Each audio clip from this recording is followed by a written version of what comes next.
All right, Larry Krueger here from the Pig and a Pickle Krug Show with a little 49er video. Check out Pig and a Pickle, 2 locations, Emeryville and Corte Madera. They're open 7 days a week in Marin County from 11 a.m. to 8 p.m. They're open Wednesday through Sunday in Emeryville. Pig and a Pickle, the best barbecue in all of Northern California. All right, let's talk a little 49ers. To me, the ongoing debate of the quarterback thing is getting not only tiresome, but people are just so entrenched in their positions and regurgitating things that they've heard people say that they don't necessarily know is true and that they just kind of suspect is true. And if you say it enough and enough people say it, it must be true. Well, you know what? I decided to bust out the all 22 and take a look at the truth and the reality when it comes down time for breaking down what I think is going to be the quarterback battle this summer. The quarterback battle is not between Brock Purdy and Trey Lance. No, Brock Purdy is going to win that. He's the number one guy right now. And he's going to be the number one guy unless his elbow says he can't be the number one guy. So he's the number one guy. I don't think there's any question about that based on how he played. And he deserves it. He played great. He started a bunch of games. He won all of them. The only game he didn't win was a game where he got knocked out early. So Brock's number one. And then you got Brandon Allen there. And Brandon Allen is either going to be the 49ers' third string quarterback or Brandon Allen's going to be on another team. He's not going to be the practice squad quarterback, and it's very unlikely that he's number two. He'll be the third guy to start the year, or he'll be, I guess if Brock Purdy somehow was not ready to go, there's a chance that he would not be on, that he would be the second. But I think it's pretty much Brandon Allen's going to be either on a different team or he'll be the 49ers' third string quarterback. And they paid him accordingly, right? He's got a 1-year deal for slightly over $1 million, totally on par with what third string quarterbacks make in the NFL. And if Brandon Allen is your third string quarterback, you're ahead of the game because look at the other third string quarterbacks around football. He's probably better than all of them, if not most of them. So it's really a battle between Sam Darnold, who's slated to make $5 million this year, 12th highest cap hit on the team, versus Trey Lance, who's slated to make roughly $9 million, which would be the 5th highest cap total on the team. They are battling to see who is the primary backup to Brock Purdy. So there's been so much said about Lance and so much said about Darnold. And, I'll give you a little sampling. Sam Darnold, yeah, he was terrible with the Jets, but man, he was good with Carolina at the end of the year. And he really showed at the end of the year that he's taken it to a different level. He's had growth and this and that. And he ain't the Sam Darnold of the Jets era. He's a totally remade man. And the Niners are getting Sam Darnold at the right time. And wait until you see what Sam Darnold does with Kyle calling the plays and in this offense with these weapons, blah, blah, blah, blah, blah. You've heard that. That's one perception. The other perception is, man, Trey was really, really bad in Chicago, man. Oh, God. He was bad against the Bears. Couldn't complete a pass, showed nothing. Green as grass, super raw. He demonstrated that day that he is not ready to start in the NFL. Oh, my God. They can't even go one more step with Trey. He was so bad in that Chicago game. That's the second perception. And the third perception is, you know what? The people defending Trey is, you got to throw out that Chicago game. It was a monsoon. How many times have you heard from somebody who's defending Trey Lance that you got to throw out the Chicago game altogether because it was a monsoon? All right. I spent a couple hours last night looking at the all 22 on NFL Plus, going through the all 22 with a fine tooth comb, then taking out the condensed versions of these games, watching them again with the announcers as well, but just the condensed version, every single play of both Trey Lance week 1 in Chicago against the Bears, a game the Bears won 19-10, and Sam Darnold in his last appearance of the year, week 18 against the Saints in the Dome, a game that Carolina won over the Saints 10-7. And let me just say this. Truth and reality don't meet here. These perceptions that Darnold was awesome at the end of the year, not true. The perception that Trey Lance was so bad in week 1 at Soldier Field that he cannot be trusted and they have to go in a different direction, not true. And this monsoon that somehow made week 1 just a total throwaway, and there's nothing that can be gleaned from week 1. I've heard people say this many times. You can't judge anything off that game. It was a complete monsoon. Sounds good, except it wasn't true. All right, let's go into all three of these things. First, let's start with Darnold. Week 18 on the road against the Saints. As I said, Carolina won this game 10-7, but it wasn't because of Sam Darnold. They won because they ran it 41 times behind Chuba Hubbard and Dante Foreman. And those guys had 130 yards combined on 33 carries, and that's why they won. They won because of a strong offensive line and a run game where they ran it at the Saints, a really strong defense for that matter, with two young backs who had good days. That's why they won the game. Sam Darnold was atrocious in this game. He went 5 for 15 for 43 yards, 0 touchdowns, 2 interceptions. He was sacked twice.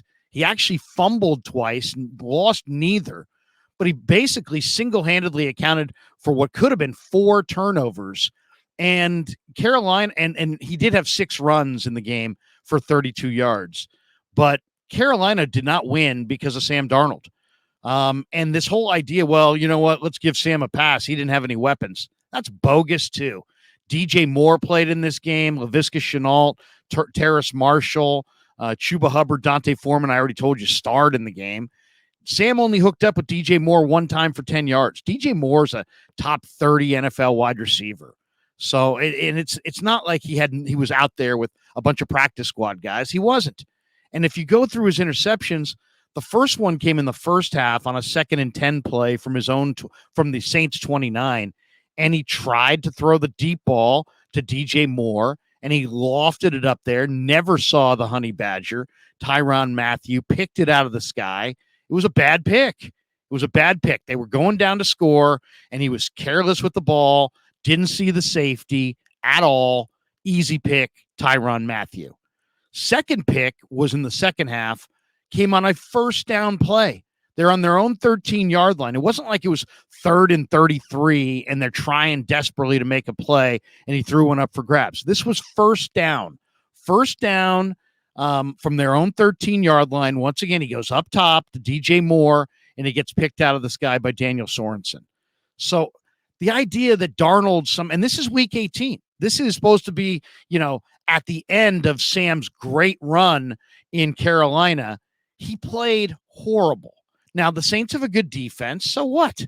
There's good defenses all over football. The Saints, it wasn't like the Saints are the number 1 defense. Saints have a good defense. But Sam Darnold, this idea that Sam has started all this momentum in Carolina, and he's just, it's amazing that he wound up free. No, he laid a major egg at the end of the year, 5 of 15, didn't throw for 50 yards, had 4 turnovers, only was accounted for 2, but he had 2 bad picks and 2 fumbles. So once again, Sam Darnold at USC turned it over too much. Sam Darnold in his most recent game with Carolina, the remade Sam Darnold, who is worlds better in Carolina. You've heard so many people say, oh, but he was really good at the end of the year. This was his final start. This is the most recent game that he played. He wasn't good. He wasn't bad. He was horrible. So this idea that Sam has all this momentum and he's just on the uptick and nobody else noticed and the Niners, sounds good. You heard people repeat it. It just isn't true. All right, let's move on to Trey Lance. Week 1 at Soldier Field against the Bears. Bears win the game 19-10. Lance's numbers don't look good. 13 of 28. 164, I think it was 164 yards, 0 touchdowns, 1 interception. He did run it 13 times for 54 yards. A game that the Niners played. Obviously, no Christian McCaffrey. There's also no George Kittle in this game. All right, I'm not going to apologize for Trey Lance. But the idea that he played so bad that it was like he must be banished, and that was a glimpse into why he'll never make it, is melodrama crap and just not true. It was a wet day, and the turf was wet, but it was the idea that it was a monsoon.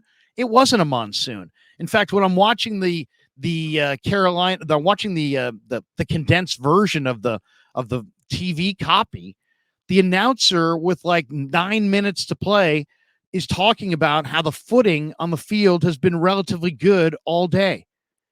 It wasn't a monsoon until about 8 minutes left in the game. And then the skies opened and a wet turf that was already soggy and saturated became standing water and unplayable.